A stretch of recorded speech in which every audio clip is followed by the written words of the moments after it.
I often wonder if that's tied to why there's more loneliness and less relationships and increasing virginity too. I was looking at statistics in the past couple of years and I noticed that trend too. And it really makes me wonder, is that why? Is it because everyone's looking at this stuff online and they're not getting out as much and that stuff online is replacing real life things? Is it replacing real relationships?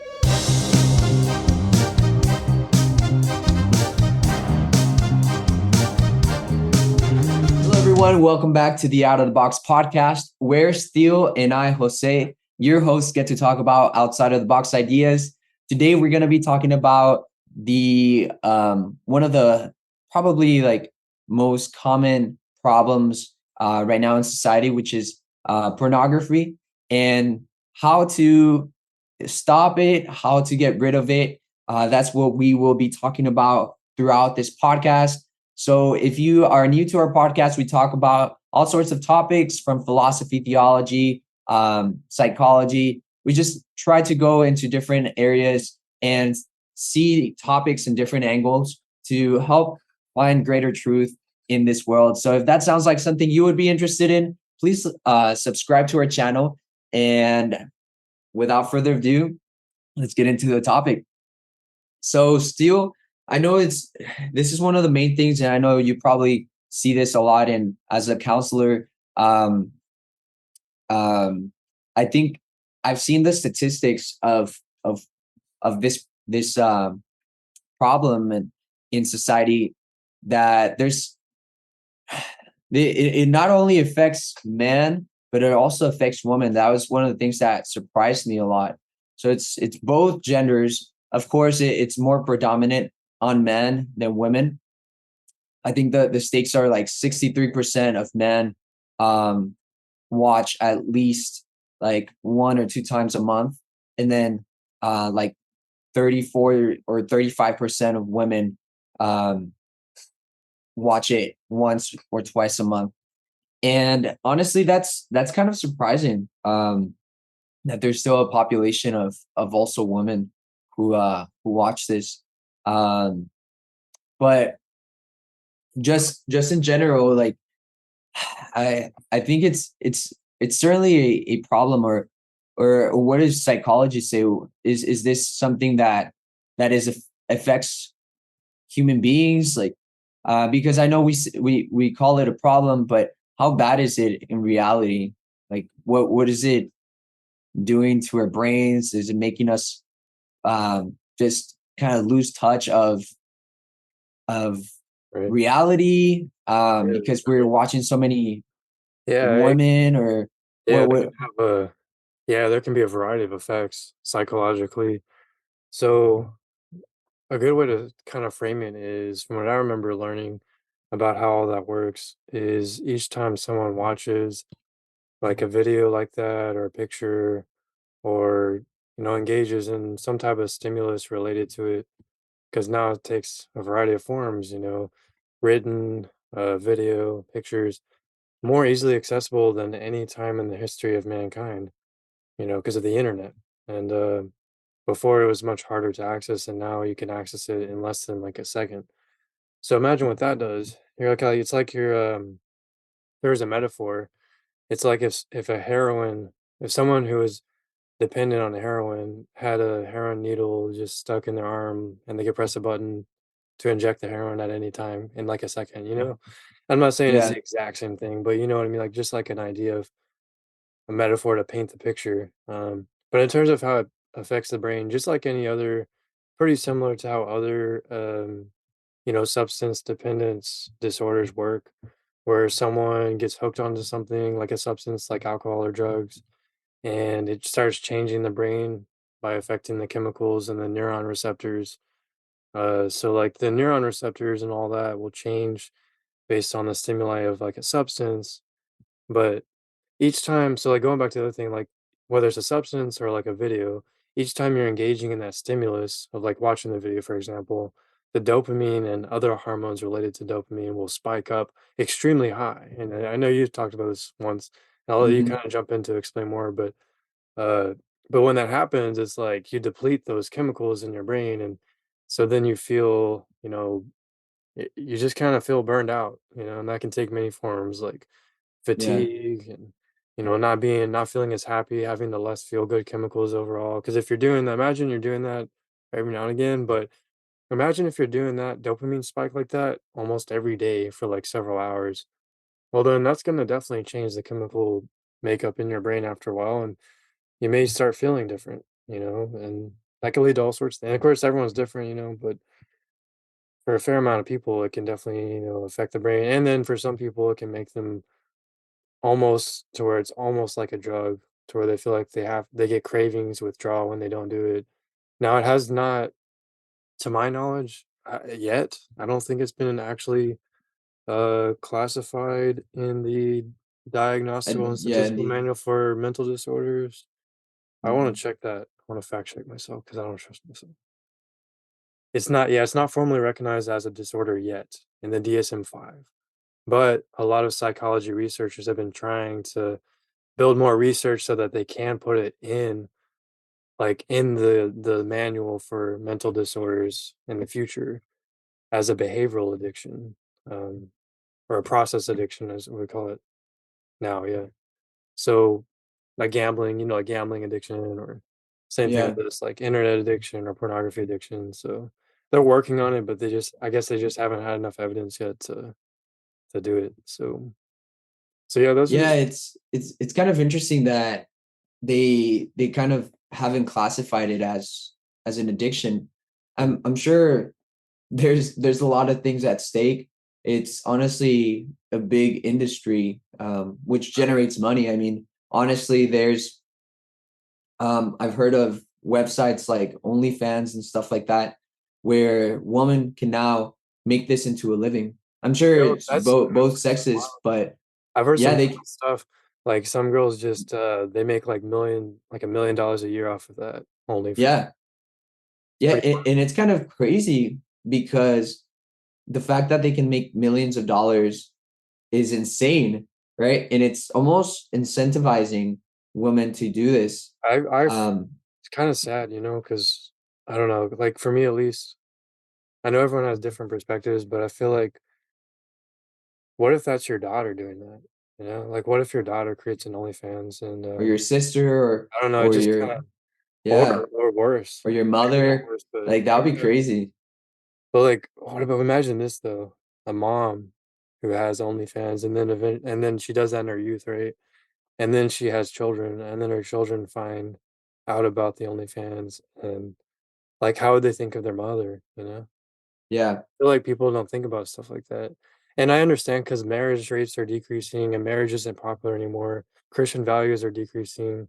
So I can get how like people are some not getting married having kids, stuff in like their that. mindset, they're not thinking about marriage or having kids, so it doesn't matter to them. And that's, you do you, but you know, there's some people it's their daughter, or like it's like their sister. And it's just like, yeah, imagine how that would feel as a father, knowing your daughter's like, I don't know, man. It feels like for me, I would be pretty upset and I would feel pretty. Yeah, and it's almost um it's promoting this habit, and a lot of women who end up doing this later in life to some degree, they almost either regret doing it or justify their actions in Rational. some way and keep doing it, because it's once it's there for the whole world, right? It's you can't take it down because it's almost like you're getting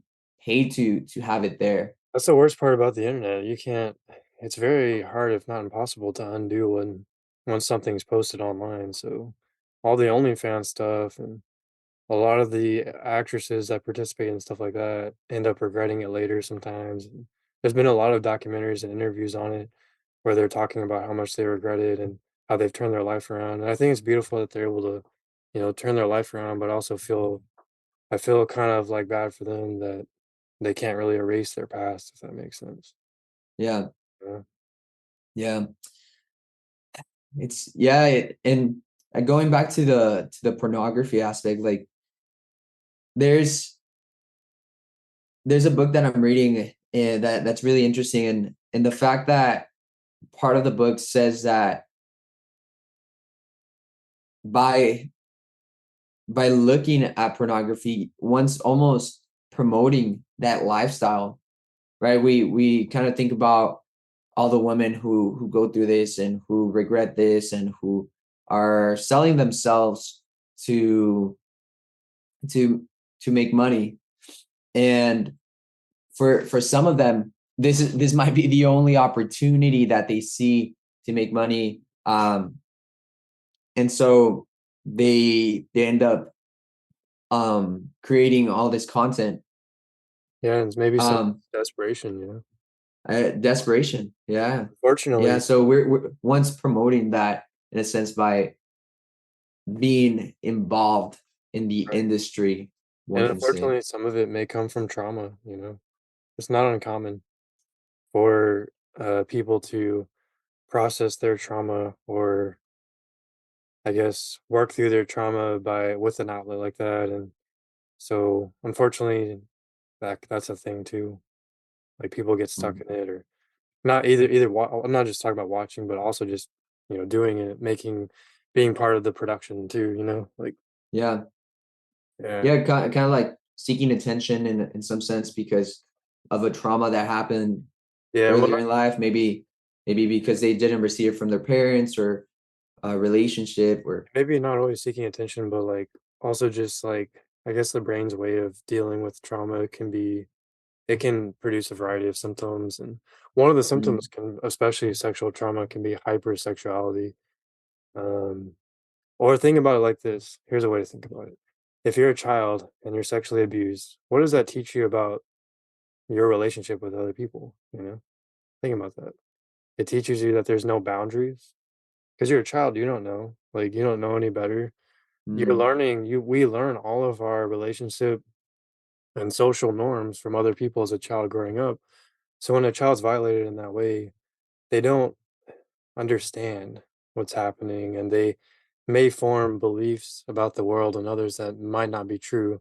So, like, they may believe that doing sexual things is a normal way to have relationships with people and that it's normal for people to do that to other people, you know? And they can get really confused, especially if it's at a really young age. And then that can lead to a lot of, and to what some people become strippers or go into that industry and because that's all they know, that's all they've grown up with as a child, and that's just, you know, like, and that's not everyone, of course, but some of them, that can happen, yeah. mm, It's like their love language is that is intimacy, yeah, hmm. because that's what Yeah, they that that you said a key word, right? Intimacy. Um, and I think that we all seek intimacy. And I saw a TED talk one time about this woman who was kind of what you've been mentioning, hyper sexualized world. She was traveling in Europe and I think she was working or going to school there and just having relationships, sexual relationships with various men. And then she came across this one guy that she met at a bus stop or something like that. And she said that in that moment, when she had a conversation with them or with him, it was so intimate that it felt even more intimate than when she had sexual relations with other men because she had lost touch in what it meant to be intimate because it was just, hey, I do this all the time. We go on a date, we end up in bed. Just the cycle and the story was repeating over and over again until she met this one guy and realized that intimacy, great intimacy, actually can come in the sense of just opening up and undressing yourself, but in a sense of personality, just being vulnerable. yeah, and, I don't know And about you, but, like, I feel like we're losing intimacy in society a lot now. I feel like we're prioritizing the physical, sexual nature of relationships over everything else that comes with a relationship, you know? And, yeah, it's like that's the first thing people do now, and then they build a relationship later. like the hookups and stuff like that. Yeah, they hook up first, relationship later, or maybe not at all. And, imagine what that's imagine the effects of that, you know? So, like I said, Yeah, marriage rates dropping, less children being born, and then less fulfilling relationships. Because yeah, sure, it's fulfilling for like the time that it lasts, but once the sexual thing is over, then the fulfillment is over. So it's yeah. like short term. It's like you have an ocean and you're trying to go up for air, and you're like slowly drowning, and you're getting a little bit of air, but instead of like, I don't know, I forgot the metaphor, but it's like, yeah, it's something like that. It's like short-term relief, but you're not getting a full fulfillment of a full relationship or a marriage or long-term commitment. And I feel like that affects people too. I feel like the commonality of the pornography affects that because if people are learning what, sexual stuff is from that, then they start forming expectations about that's what it's going to be whenever I do it with a real person. And then often find themselves disappointed because that's not how it is in real life, because obviously the videos and the industry exaggerates things, and they do things because they want to stimulate people. The camera angles, all of that, everything, the acts, they're all designed for one thing, for stimulation and to make money. And so they're exaggerated and they're not particularly realistic, and often they're not even comfortable for the actors, but the actors have to push through it because they want to make it look good. But just because it looks good doesn't mean it is. And then people often find themselves disappointed when in the real life encounters, and then Hmm. you can imagine how that makes things fall apart too, like in relationships. So Yeah, unrealistic expectations unrealistic, yeah, and perhaps not seeing their spouse or their girlfriend or whoever they're dating as attractive, and perhaps looking at other women as the source of attraction, right? yeah, um it's so interesting that that aspect of attraction, even the aspect of attraction of personality, because sometimes there can be an overemphasis on the physical, like we were saying, and we sometimes forget about the other side, which is the personality aspect. And and sometimes when you're when I guess, well, like in pornography, you don't have to worry about person's personality, you don't have to worry about putting up with someone, and it's almost like an easy way out, if that makes sense, yeah. It's a quick, because you don't have to create a relationship, you don't have to take them on dates, you don't have to, you just have them there on a screen, in a sense. yeah, and that can And lead to a lot so of loneliness too, because yeah, it yeah, yeah. eventually becomes a habit. Because I often wonder if that's tied to why there's more loneliness and less relationships and increasing virginity too. I was looking at statistics in the past couple of years, and I noticed that trend too. And it really makes me wonder, is that why? Is it because everyone's looking at this stuff online and they're not getting out as much, and that stuff online is replacing real life things? Is it replacing real relationships? Because it is easier and it's scary to take the risk of trying to form a real relationship. I understand that. I can empathize. I struggle with trying to approach women and stuff. It's hard. You have to make yourself Mhm. vulnerable. Yeah. I can understand how people fall into. Yeah, and you have to be open to rejection, and yeah, there's so many things that come with actually pursuing a long-term relationship. Um, And if you're not getting it in real life, then you're going to look for it online because it's easier and faster, and there's no risk of rejection. mhm. Makes sense. It's human nature Yeah, to go for the easier route. It's actually going against human nature to try to do the harder one. yeah, it makes sense. It makes total sense. Yeah. And of course, like we've said, there's many repercussions to that. Uh, Yeah. The biggest. and the what? I wonder if you have an idea what the biggest repercussion is. We talked The about. re- Yeah. the biggest repercussion? Yeah. I mean, we've talked about the chemicals, we talked about the social aspects. I know we've had a whole podcast about addictions and how it affects social behaviors. Um, but the biggest aspect, no, I mean, I can't think about which one's the biggest one. I don't know, for me, it feels like desensitization, like, you know what I mean? Mm, mhm. Like like, I don't know, I feel like, you look at something enough times and you get desensitized, so then you have to find something that's a little bit crazier to get you excited again, just like how a lot of things work and behaviors and patterns. And so it keeps going on into a cycle until you're looking at some of the even most wildest stuff that you never would have looked at to begin with, but because you've been so desensitized that, it led up to that. And I feel like that can also be an effect of the online stuff as well. And Yeah, it can make you enjoy it can actually probably make it less enjoyable in real life, the physical parts of relationship. Because if you're desensitized to the stuff online, then that means you might be desensitized to the physical stuff in real life too, like with your partner or something. And that might create problems, sexual dysfunctions, relationship problems, a less a lower libido, so, yeah. Yeah, that makes sense, and, um, desensitizing from the real aspect. Yeah, I think it's, like, kind of what we've been mentioning in terms of losing a a sense of reality, what's actually real, what's actually in the real world. Because I saw a video one time where it said that beetles were being sexually attracted to the tops of the, the glass bottles, like the soda bottles, the little cap that's oh, shiny.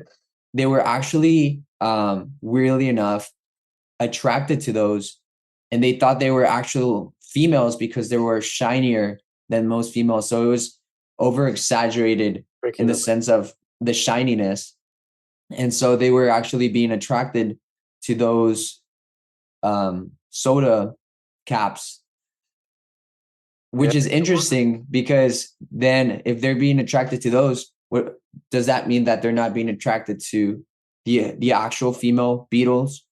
And Anymore. so anymore. Yeah, so it kind of goes along with, I mean, we're not insects, we're mammals, and so but they, I think the idea in itself still is relatable, because the more that one looks at exaggerated content, one begins to believe that that's the reality and that's what I should search for in a woman whenever it comes down to actually having a relationship.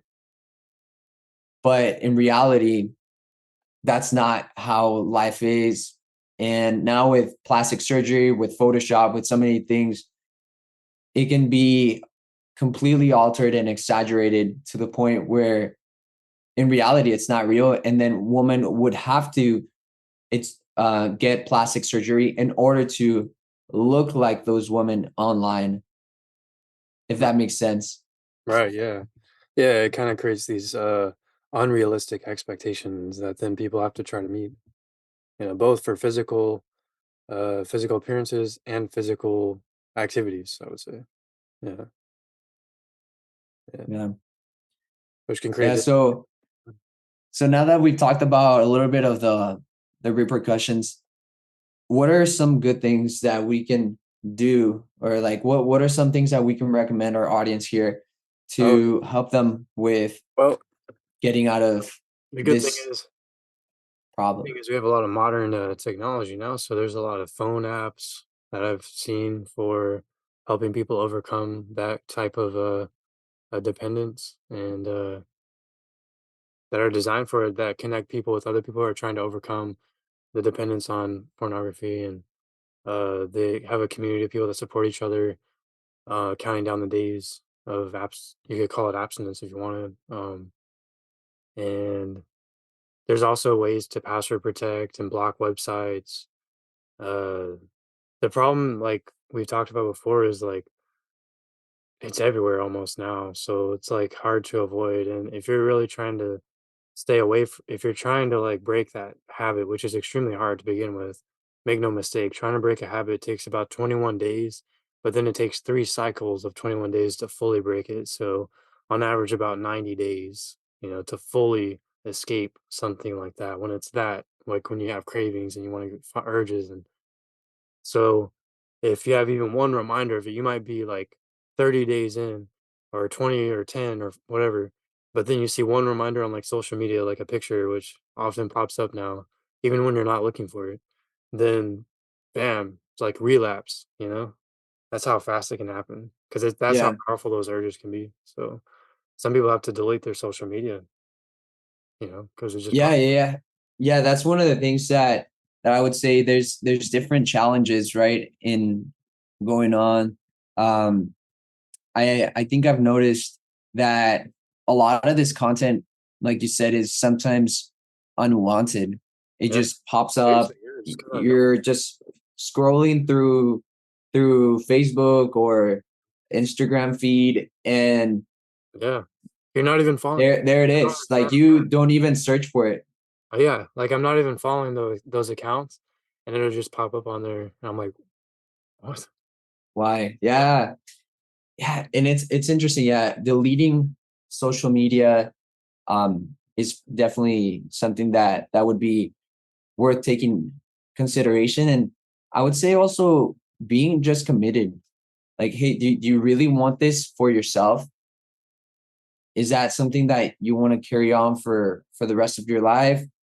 And do you actually see it as a problem? Because to some people, it's not even a problem, or maybe they feel ashamed every time that they do it, and so they kind of see that there is some sort of repercussion, but to some degree it's like, no, I have it under control.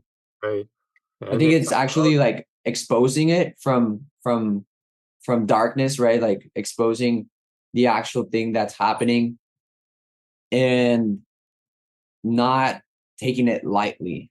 It's right. almost like a drug addiction. One wouldn't say like, "Oh, I have it under control. Like I'm okay. I'm fine. Like I don't need a doctor. I don't need Well, yeah, I counselors." mean, it's similar, right? Because there's a behavior, and there's cravings, and there's a habit involved, and it's hard to stop. So, I mean, yeah, that's pretty similar.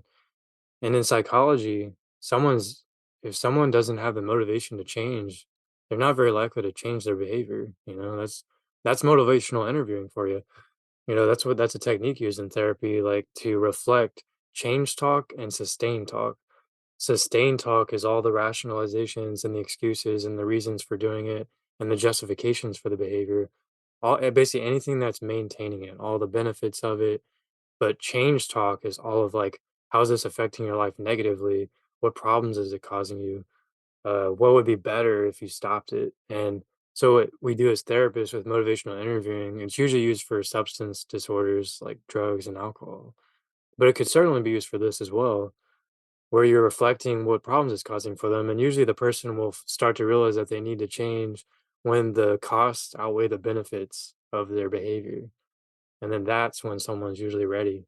But until they get there, it's going to be really hard to get them to change, you know, Yeah. until they feel that motivation. Yeah, the gravity of that action, right? Until they realize like, hey, this is actually something that's causing me to have less energy and I don't get that many things done in my day, or it's affecting my relationship with friends, with family, with wife, kids, um, Right. different things like that, right? That it might be outweighing the the costs and benefits, right? Yeah, exactly. So yeah, weighing the pros and cons can be a helpful way to help people figure out whether they want to stop something like that.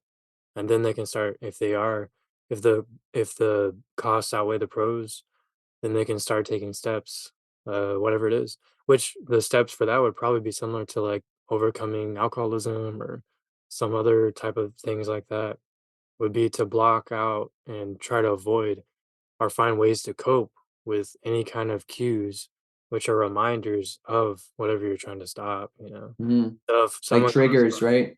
triggers, yeah, someone's trying to stop alcohol and they see a picture of a beer bottle, they're probably gonna be tempted to go back and then they might relapse. But if they avoid it and block it out or find a way to cope with it, then they can more easily overcome it, which is usually like a relapse prevention plan that we do or something like that. Yeah.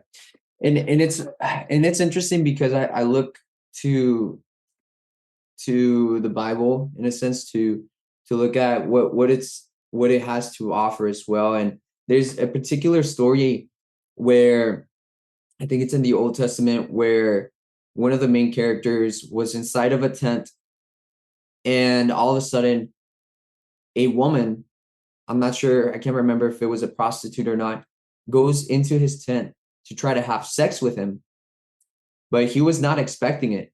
It's almost like when one is watching Instagram and Uh, or looking at Instagram and you're not expecting it, you're not looking for it, but it just comes. It says in the Bible that he fled from that scene, almost losing one of his garments in the process. I mean, I'm sure she must have tried to like hassle him down or something, but he just fled from the scene. And so, what does that have to say to the reality of this situation?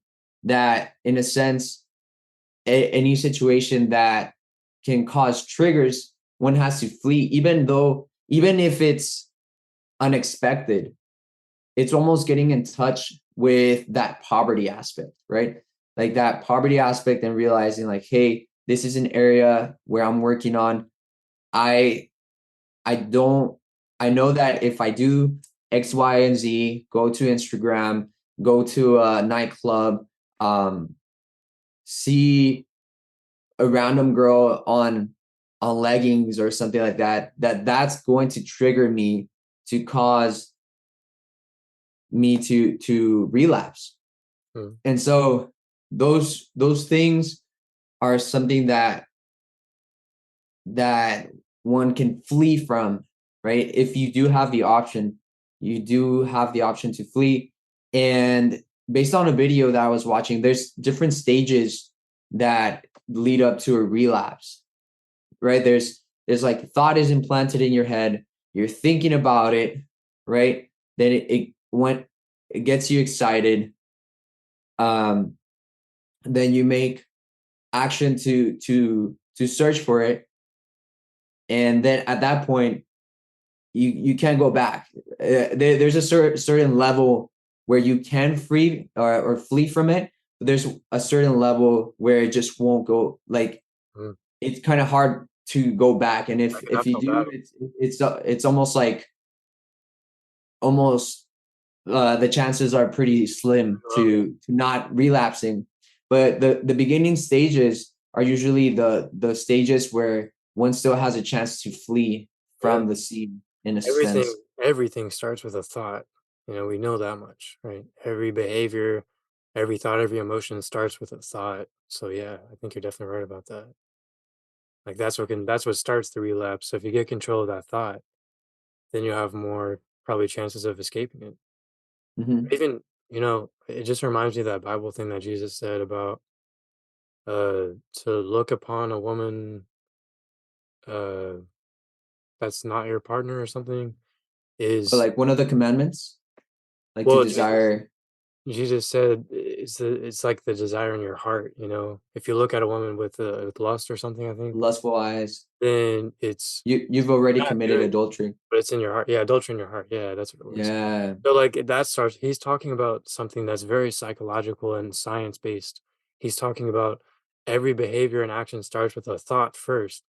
So even he's saying the temptation could lead to adultery.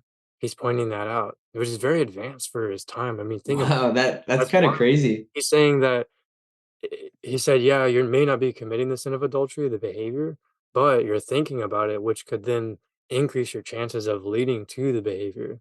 That's cognitive behavioral therapy that Jesus is talking about. It's pretty cool. Wow. That's how I always thought about it, that passage. That's so interesting how it's connected. I mean, I'm sure like a lot of things that he said were just And you could apply that to now categorized yeah. today. You could apply that to anything, like suicidal thoughts can lead to suicide. I have to assess that, a fair amount of times, and I have to decide whether there's a high risk or low risk, and it depends on how many detailed thoughts there are. Same thing with a homicidal risk. If someone's thinking about killing someone, a passing thought is different than a plan, and like I know what I'm gonna do, and I feel like I'm gonna, you know what I mean? And I think that's what Mhm. Jesus was onto. He's saying if you're thinking about doing something that's a sin, and you're thinking about it a lot, you're more likely to sin. So your temptation to sin is greater when you're thinking about it. And I think he's trying to warn people against that.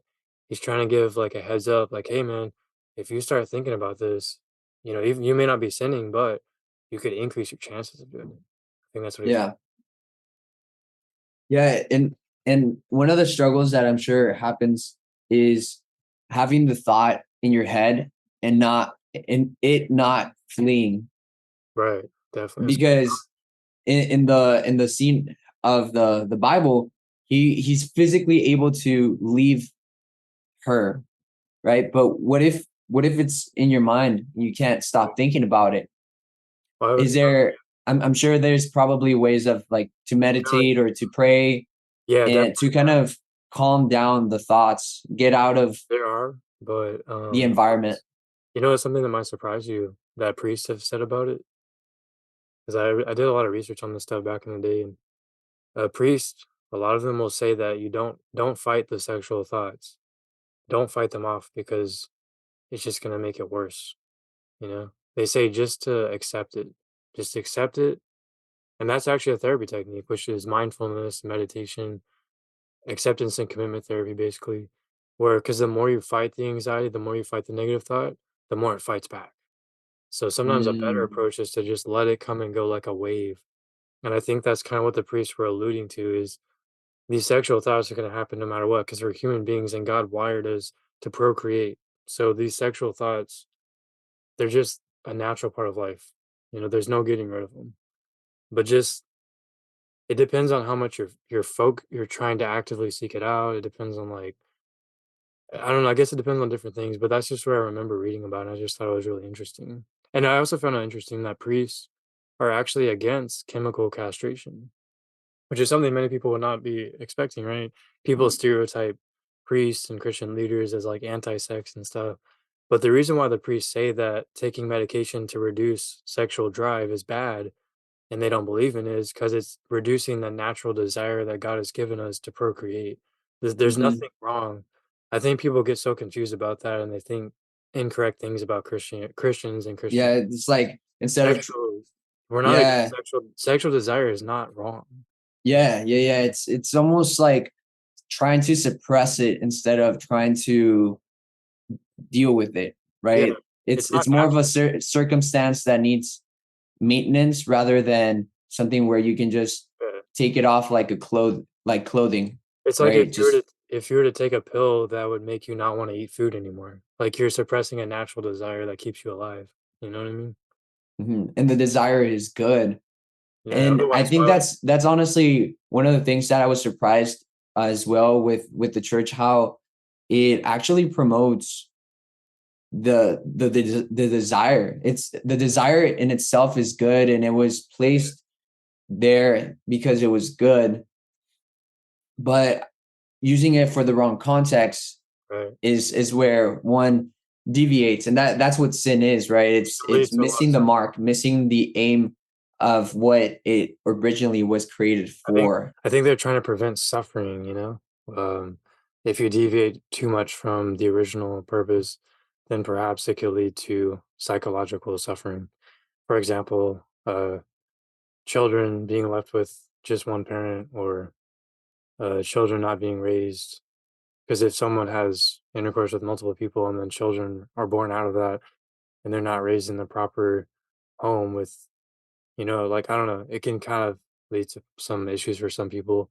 Or if it's just blindly done and then, people feel used or they regret their actions and they feel guilty afterwards or shame or like a lot of the industry stars feel regret over doing the videos they did or just different things. I feel like I feel like there's good intentions behind warning people against deviating from the original sexual framework. And I feel like people think that they're just trying to put restrictions and like harm them and say it's bad just because they don't like it but there's another way to look at it and you could also look at it that they're just trying to prevent suffering that the elders have noticed happen to people who deviate from that order. I don't know. I mean, that's kind of like an idea. Yeah, unfortunately, in the beginning it was not so, right? And so nowadays, unfortunately, a lot of even parents they they will be the ones to reveal pornography to their kids. I know it's something that's not as prevalent anymore, but it's still part of different cultures where the man, it's almost like a manly thing to look at pornography or to expose yourself to pornography. Our peer pressure and stuff like Yeah, that. and it by your parents.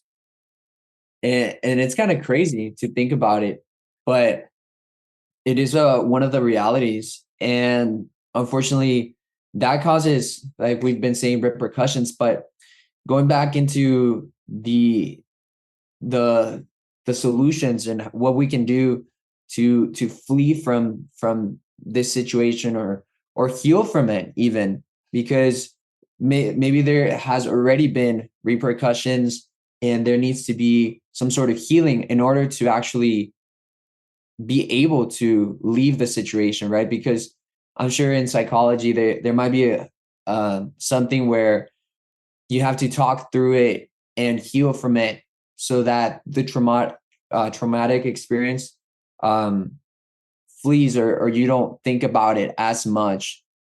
And so I'm sure there's an aspect of healing that needs to take place in order sometimes to also Yeah. Too. overcome the situation. Yeah, if trauma is a factor, then processing it, talking about it, and overcoming the dysfunctional beliefs can help someone overcome that. Sometimes getting rid of the root cause, if that's at play, you know. But for other people who trauma is not a factor, you know, Hmm.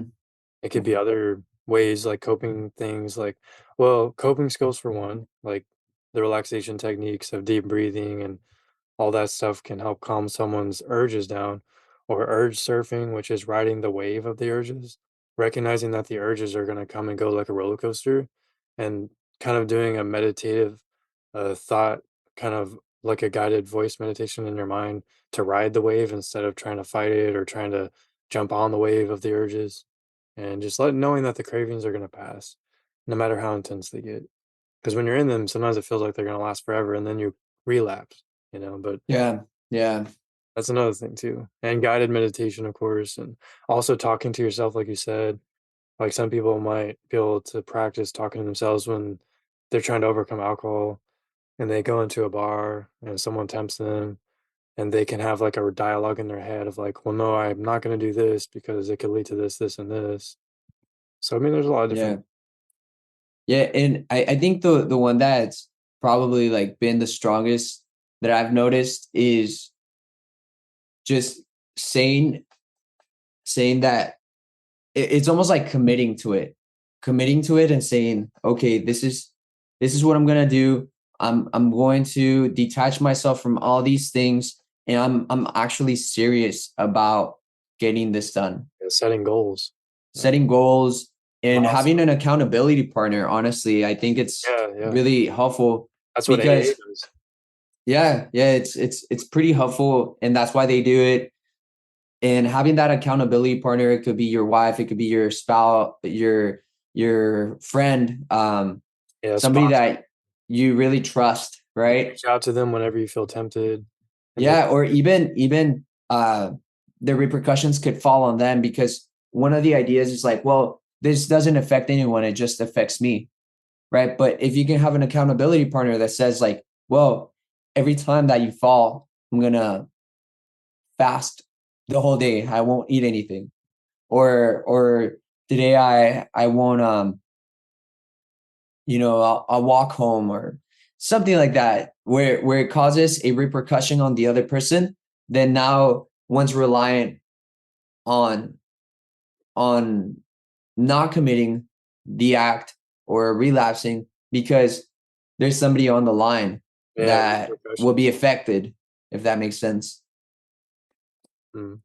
So just setting up that system and realizing that this is true, this is something that one wants to actually commit to letting go, because in a sense it is letting go of Yeah. the situation. And Well, you know, like it's you so hard. said, because riding the wave and not holding on to it, just letting it pass by. It's almost like even Jesus was tempted. But I think there's an aspect of like what you were saying, not fighting it, just letting go and mindfulness. letting it pass through Mm. to pass as the wind just kind of And breezes through. that's right. And it's like a struggle. I think one of the biggest struggles is for people who have done it for so long that they don't know life without it. And so the idea Mm, of going the rest of your life without ever doing this thing again can be really daunting when you're in that situation because then you feel like, I don't know, it almost feels strange, like something's missing. And then you're so used to it, it's almost like a habit that not going back to it feels strange at first. And it then sometimes even that can lead you back to it. And you're just because it's almost like you can't even imagine life without it because the habit's been going on for so long, you know? yeah, That's a strange. it's so interesting because it reminds me of a story from C.S. Lewis, Oh, yeah. and I can't remember what the book is called. Um, I looked it up here right now. It's the story of the lizard and the ghost. I think it's called The Great Divorce, The Red Lizard. So chapter 11. And the story basically is about this ghost who is being, you know, he has the opportunity to go to this like heaven in this story, Mhm. and the only thing holding him back from actually going is this lizard that he has in his shoulder. Huh. And the lizard tells him like, no, you shouldn't go. It's not worth it. Honestly, you should just stay back, stay home. Don't go to this world. Honestly, you're living fine. You're comfortable here. Why should you think about another place? Am I not enough? Am I and it and one can start to see in the story that the lizard, it's almost like that temptation. And the ghost says like, hey, I'm just going to give it a try. I'm going to walk towards the steps into that direction. And he encounters an angel. And then the angel tells him that in order to actually go, he needs to get rid of that lizard. Oh, And then the lizard starts telling him, no, you shouldn't. He's just lying to you. And the angel tells him, do you want me to kill it? And the ghost has this conflicting moment where he doesn't know if he should let the lizard be killed. Um, and in a sense, the lizard, they categorize him as the weak voice, right? mm, And he finally says, you know what? Yes, kill it. oh, And because he was thinking like, will it hurt? And he's like, well, I'm I don't know if it will hurt, but do you want me to kill it? And so it's like, yes, I want it. I want it. This is something that I want to commit to. And so the angel kills it. And then in the process, there's a lot of suffering, right? He struggled, oh, but when he finally kills the lizard ends up turning into this majestic horse oh, that is super strong, and he rides the horse into the promised land. So what does this mean? It's almost like he had to give up his weak voice. He had to commit and go through a process of suffering in order to have this strength that would carry him oh, into the promised land. yeah, And so this is such a, and I know C.S. Lewis is also Christian, but this is such a interesting story that relates to just day-to-day sin, yeah. and And it can just, relate to this topic of pornography. I think so. That's funny. That reminds me of Spider-Man too. You know, sometimes you have to give up the thing you want the most, you know, in order to Ooh. figure out what the rest was. But that was a cool message of that movie too. I think that's why it's a really good. A lot of people consider it to be a really good movie because it has a deeper message. You know, it's not just like a action. Mhm. Has a really Yeah, it's that sacrifice, yeah. right? I think that's something that we don't talk about that often Yeah, in especially not society, that not recently. there's sacrifice that needs to be Yeah. Now it's all gone about through immediate. in It's all order about to, yeah, in order to see benefits, and we're just thinking about ourselves instead of sacrificing for others. And even if it was sacrificing for ourselves, sometimes we don't allow ourselves to go through sacrifice, even though we know it's good. It's almost like exercise. We know it's good, but we don't do it. yeah. A lot of lack of So motivation for all sorts of things. Like yeah, I like that. yeah. Yeah. And so we all want health. We all want um like money. We all want benefits, but we don't want to go through the cost. We want to have the shortcuts, the easy way out, the Mhm. and that's where where we miss the marks, right? And that's that. And once we know those are the pathways to that don't lead us to our greater satisfaction, that's when we know that there has to be another way, which in this case of the story was the the the commitment and going through the process of suffering, in a sense, to ride a majestic horse, right? Yeah, To And exactly. so how can we, do we want to aspire to ride a majestic horse? Do we aspire to get Yeah. rid of pornography? And those are things that sometimes in the long run, sometimes we don't think about. We're thinking about just today, but in the long run, Yeah. we It's know like that it's going to create a strength. yeah, exactly. Yeah. And that's honestly, like, as man, as we think about what it means to be a man, and we've had a podcast about this, what it means to be a man before, but it's just building that internal strength to say no. Because when one can say no to little things, then when it comes to bigger things, one can say no, right? It's building that aspect of saying no. And honestly, I've noticed um that when one can say no to just not eating candy on for example, a certain day, Monday, or not eating candy throughout the week, but on the weekend you can have desserts, or not eating meat on Friday. Like, saying no to little things actually helps you say no to bigger I things. can see how that would work. Yeah. That makes sense. Yeah, it builds up that So, skill and yeah, kind of like exposure therapy builds it up. Um, it's like imagine like the world's on fire or something, or it's like really hot temperatures and it's like burning, such strong burning sensation. And to escape the sensation, there's like a puddle in front of you, and you keep jumping into these little puddles of water, and they give you temporary relief from your suffering. But the ocean is like in the distance, but it's far away. It's farther away than mm, the puddles. And the ocean is Jesus and God.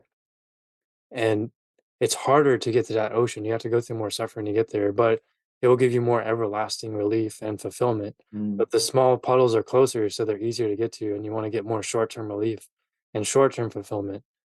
But Jesus in the ocean is like right there. It's far Yeah, away, but it's so funny because it goes with the idea of that's talked about in theology of the body, where there's three different diets, right? There's the starvation diet, there is a fast food diet, and then there's a healthy diet, mhm, right? Starvation diet is seeing those puddles and saying, like, well, I don't know, should I, that puddle doesn't look good. And then the ocean, I don't know, I'm scared of swimming, and I don't know if it will be good. I've never tried dipping my feet in water, and so either or is not going to work for me, right? So it's kind of doing that starvation diet and not choosing either or, right? Then we have the fast food diet, where it's what you were saying, momentary um, benefits, right? You've been starved, you've been coming from a desert, and you see these little puddles of water, and you try to drink as much water as you can, but then it doesn't fulfill you, so you have to go to the next yeah, puddles, not knowing that the ocean was just over the hill, right. right? And so one keeps trying to find these little puddles of water. And then the healthy diet is realizing like, hey, I have to go through this hill, but over this hill, there might be something better, an ocean. And so it's walking through those hurdles and pointing to a direction that can be more sustainable, Right. fulfilling. And it's difficult. It's Because the challenging. ocean will have an abundance, Yeah, it's right? When be a challenging path, you know? mhm.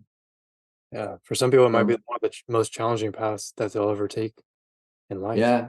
But what's his name? Jordan Peterson says that in order to actually get to somewhere, in order to um to build yourself up, like be an actual like human being, like a strong human being, one has to go through the darkness, through the shadow of the night, through fight. You have to go fight the dragon.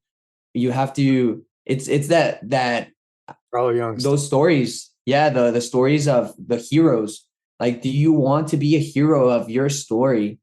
And if so, if you want to be a hero, you have to go through these struggles and fight them, and maybe not fight them, but figure out a way to like conquer them, Overcome, yeah. Like Carl Jung. overcome them. Carl Jung, Yeah, we all have a shadow, and it's the dark part of ourselves, and we have to. yeah, exactly. And so instead of seeing perhaps if somebody's struggling with pornography, if they don't see this as an opportunity to become a hero, right? If we flip the story around, it's like, whoa, I'm so grateful that I have this opportunity because this might be what strengthens me to become a better hero in my story. Right, exactly. One thing I want to kind of leave you with as kind of like my last thought is something that a priest said. He said that the problem isn't with porn itself. The problem is that I think it was something that he said. I think it was Bishop Barron actually. I'm pretty sure the YouTube guy. You ever hear of him? Yeah, yeah. I'm pretty sure he said this. I don't. I could be wrong, but that's what I remember. He said the problem with porn is not that it shows too much; it's that it does not show enough. So what do you Hmm. take from that? You know? Yeah, it's honestly a great. I've heard it before too, Yeah, and it's good because it doesn't show enough. Actually, going back to what you had said about Christianity in the Sixtine Chapel, it's a chapel in Rome that has Adam and Eve, the whole creation, and right, you have a bunch of images of naked human beings. And John Paul II, Pope John Paul II, um, renewed it to what it was originally because throughout history, different popes decided to put clothing on these naked images. But John Paul II said, no, we have to take it to the beginning. Looking at an image of a woman or a man naked is not bad, is not intended to be bad, but we see it as bad because we've been lustful. We've looked at it in a pornified sense, but in the beginning, it was not so. And mm, so he actually made sure that they renewed it to its original um, creation, right? Making the painting with its original intent, which was with Adam and Eve naked in the garden. And that goes to show that the church is saying, hey, this is actually really good. This is actually something that God created that's really beautiful. And it's actually meant for so much good. And yes, it makes sense. It's the problem is that it shows too little in the sense that the it doesn't show the full reality of what it means to right. be human. Well, it doesn't show the personality. It doesn't show the relationship. It doesn't show everything before and after the act. I think like that's what I just kind of took from it. It's only showing one portion, tiny little segment of humanity, the action of the sexual intercourse itself. But it's not showing all the emotions, the personalities, the humanity behind it, the relationship itself, what happens before, what happens after. all the little Mm, problems in there. That's kind of what kind of thought about it, you know? Like, yeah. It shows too little. It just shows yeah, one raindrop of the whole scheme of what it yeah. means And it to only love shows the best, someone. and it only shows the best parts. It doesn't show the problems or, you know, like I don't know, just stuff like that, you know? So, Yeah, yeah. it's Thanks. interesting. Well, those are some good thoughts to leave the audience with. Thank you guys for watching. Let us know what you thought was interesting about the podcast if you made it to the end of this video. And also subscribe to our channel because this is a channel that continues to create content weekly for you guys. We took a little bit of a hiatus for a little bit, but we're coming back and we're making content for you guys. So make sure to subscribe to our channel if this is something that you think is interesting and is serving your needs. Please let us know down below on what you thought was helpful, what you might be doing yourself to overcome this situation, and if there's any way that we can help as friends, as colleagues, then let us know down below in the comment section, or send us a direct message, and we would love to talk to you. Until next time, we'll talk to you soon. Take care.